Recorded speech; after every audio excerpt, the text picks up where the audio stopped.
O Brasil perdeu esta semana o ator e humorista Tom Veiga, de 47 anos, o louro José do programa Mais Você, da Ana Maria Braga.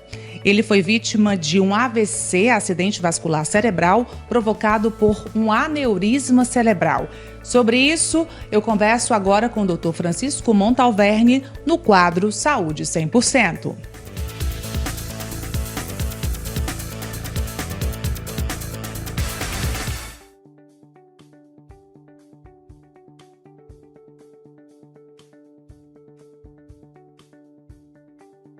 Dr. Francisco Montalverne, Brasil todo triste com essa notícia aí da morte do Tom Veiga, né, que era humorista, ator, intérprete do personagem Louro José, tão conhecido aí das manhãs do programa da Ana Maria Braga. Segundo o laudo preliminar do IML, a causa da morte foi um AVC hemorrágico provocado por um aneurisma cerebral. Para começar, eu queria te perguntar qual é essa relação e o que é o aneurisma. Boa noite, Natália. Eu acho que é um tema extremamente relevante. É uma pessoa pública, em plena força da sua atividade profissional e ceifada da vida de maneira abrupta, o que chama a atenção de todos. Então, é um momento também de nós, profissionais de saúde, especializados no assunto, a tirar a atenção da população para esse terrível mal que é o acidente vascular cerebral.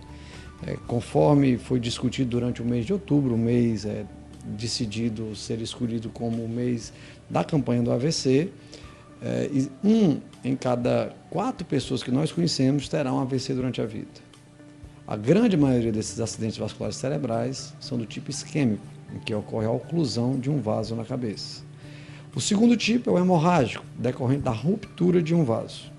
Dentre as causas do acidente vascular cerebral hemorrágico, que corresponde a 15% dos casos de AVCs, existe o aneurisma cerebral, que representa uma pequena porcentagem desses casos.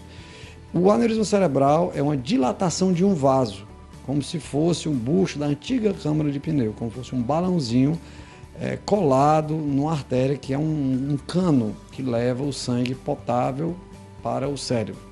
Essa parede é extremamente frágil e, em decorrência disso, ela pode romper e causar o sangramento cerebral. Então, o aneurisma é a dilatação e o AVC é o rompimento do vaso. Perfeitamente. O aneurisma cerebral é uma dilatação de um vaso cerebral. Existem vários tipos de aneurisma cerebral. O principal dentre eles é o aneurisma sacular, que é uma bolinha. Existem os aneurismas fusiformes, que é uma dilatação como se fosse uma salsicha da artéria, ela aumenta o diâmetro global longitudinalmente. E os aneurismas saculares, que é como se fosse uma dilatação mais arredondada. Esses aneurismas saculares são os que causam, na grande maioria dos casos, o acidente vascular cerebral hemorrágico, dos mais temíveis, que é a hemorragia subaracnoideia. Por quê? Porque 20% dos pacientes que têm uma hemorragia subaracnoideia por ruptura de um aneurisma cerebral, eles têm o óbito imediato, não tendo tempo de chegar ao hospital, em decorrência do volume de sangue que é transbordado de maneira aguda no cérebro.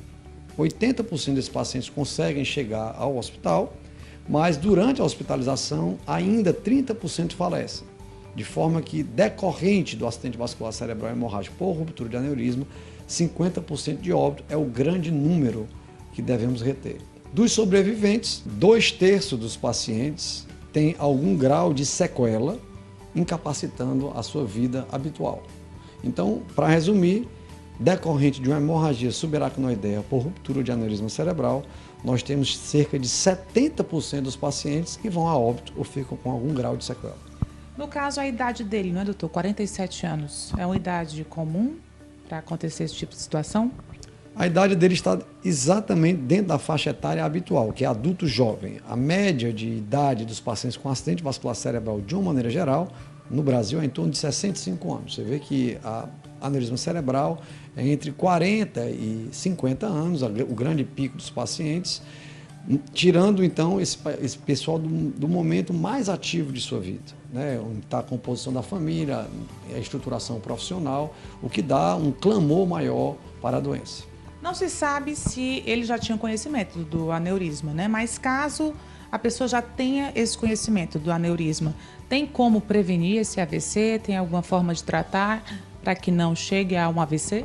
O aneurisma cerebral ele é identificado em até 2% da população.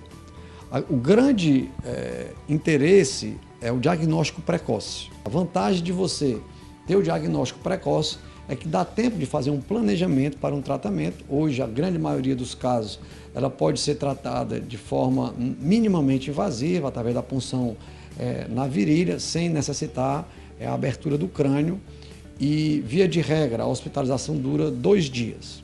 Não existe uma medicação que a pessoa possa tomar para diminuir o risco de sangramento. A única forma de você evitar o risco de sangramento, uma vez o aneurisma tendo sido detectado, é efetivamente o tratamento desse aneurisma, seja por embolização cerebral, que é pelo cateterismo, seja pela abertura do crânio e a clipagem do aneurisma, que é a microcirurgia vascular. Hoje, esse tratamento ele é disponibilizado no sistema público, no Hospital Geral de Fortaleza, e a rede de saúde suplementar também oferece isso de maneira natural. Doutor, quais são os sintomas do aneurisma? O aneurisma cerebral ele só dá sintomas quando rompe. Então, o aneurisma cerebral ele não dói. O que dói é a ruptura do aneurisma. Isso é um dado muito importante da gente ter em mente. Então, geralmente, a dor de cabeça decorrente da ruptura do aneurisma não é uma dor habitual. É uma dor abrupta, é uma dor aguda, que a literatura descreve como cefaleia entrovoada, como algo, literalmente, explodisse dentro da cabeça. É a pior dor já imaginada e que chega ao pico de dor em menos de 5 minutos. Essas são as 2 características marcantes. Muito bem, doutor. Muito obrigada, então, pelas informações, tá? E até a próxima aqui no programa Check-up. A gente manda um abraço aí para todos os familiares, né? As pessoas ligadas ao Tom, e que as pessoas possam se prevenir, né? Porque os hábitos hoje estão bem complicados, muita gente com hipertensão, muita gente com doenças que podem provocar um aneurisma e, consequentemente, o AVC. Então, o estilo de vida é fundamental. Exatamente esse é o ponto mais relevante dessa nossa discussão. Para o acidente vascular cerebral, existem fatores que são modificáveis e fatores que não são modificáveis.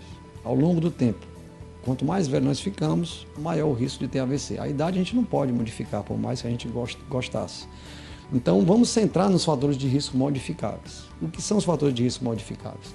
Você tem que adotar um hábito de vida saudável, incluindo alimentação de qualidade, pautada por legumes, saladas e carne branca, evitando o excesso de sal e de carboidrato, e uma atividade física regular, em que você tente fazer pelo menos 200 minutos por semana.